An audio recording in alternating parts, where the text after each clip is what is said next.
person is going to share the testimony is Nour. Nour, come on up. And if you don't understand why membership and you're very resistant to it, talk to Nour. I don't think I've ever met somebody who's been so resistant, but who's changed, who's standing here and who is now accepting that membership is a good and godly and biblical thing. So I'll speak to this guy.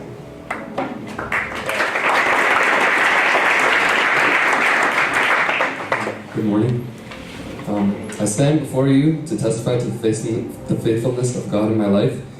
There is no doubt that He has been faithful to me, but in the short time I have, I would like to show you 2 ways that He's been revealed to be faithful to me.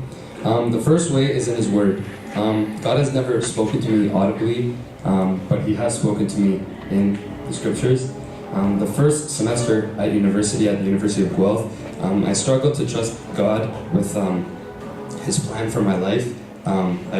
It was about just after I finished midterms, and I just discovered that I failed one of them, so obviously I'm doubting everything.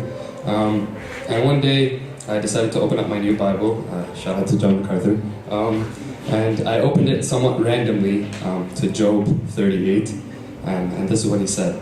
Then the Lord answered me out of the whirlwind and said, "Where were you when I laid the foundations of the earth? Tell me if you have understanding. Who determined its measurements? Surely you know. Or who stretched the line upon it?" So God used His words to Job to speak directly to me. And 2 years later, I could see that I could see what He's done and how He's worked for my good. So this is the first way. The second way He has revealed His faithfulness to me is in my parents, my shepherds, my spiritual leaders, my friends, and my accountability partners. I can't overstate how much He has used my parents and my camp leaders and my gym and Bible leaders and my worship leaders as well. Also, He's worked through Richard and Rafi as well as Pastor Habib, and not to mention online preachers like Piper, MacArthur, Sproul, and Chandler, and so on. He's also used my spiritual leaders, my personal leaders, Tom and Daniel, as well as many of my closest friends and my small group.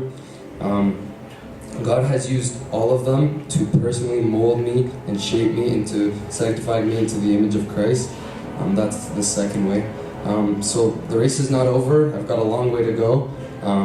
And to end my testimony, I'd like to read from Psalm 117.